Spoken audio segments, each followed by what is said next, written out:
সংসদ সদস্য আনারুল আজিম আনারের মরদেহ পাওয়া নিয়ে সন্দেহের ডিবি। রাজধানীর মিন্টো রোডে সংবাদ সম্মেলনে এডিসি হারুনুর রশিদ জানান, লাশ টুকরো করে হলুদ মিশিয়ে বিভিন্ন জায়গায় ফেলা হয়।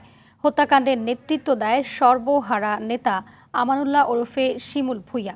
এদিকে স্বরাষ্ট্রমন্ত্রী বলেন, হত্যার রহস্য ও হত্যাকারীদের প্রায় সবকিছুই চিহ্নিত, বাকি কেবল ঘোষণা দেয়ার।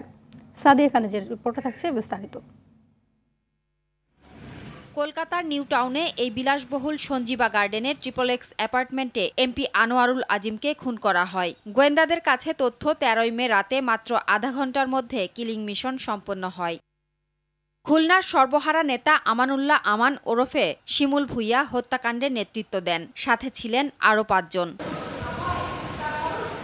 হত্যাকাণ্ডে জড়িত 3 জন ঢাকায়, আরও 3 জন গ্রেপ্তার হয় কলকাতায়। মরদেহ বহনের কাজে ব্যবহার করা লাল ও সাদা রঙের 2টি গাড়িও জব্দ করা হয়। এক শরীর থেকে আলাদা করে মাংস সাথে হাড্ডি আলাদা করে সেখানে যেভাবে ওনারা হলুদের গুঁড়া দিয়ে যেভাবে তারা সেটাকে বিভিন্ন জায়গাগুলি করেছে, তারপরেও ইন্ডিয়ান পুলিশের সাথে আমরা কথা বলছি, হয়তো কোথাও না কোথাও অবশ্যই তাদের তদন্ত কাজ চলছে এবং এটা অবশ্যই উদ্ধার করার জন্য, এবং যে এটা ক্যারিয়ার হিসেবে কাজ করেছে সেও কিন্তু এখন তাদের হাতে আছে। আনারকে হত্যার জন্য আগে থেকেই পরিকল্পনা করছিল খুনিরা।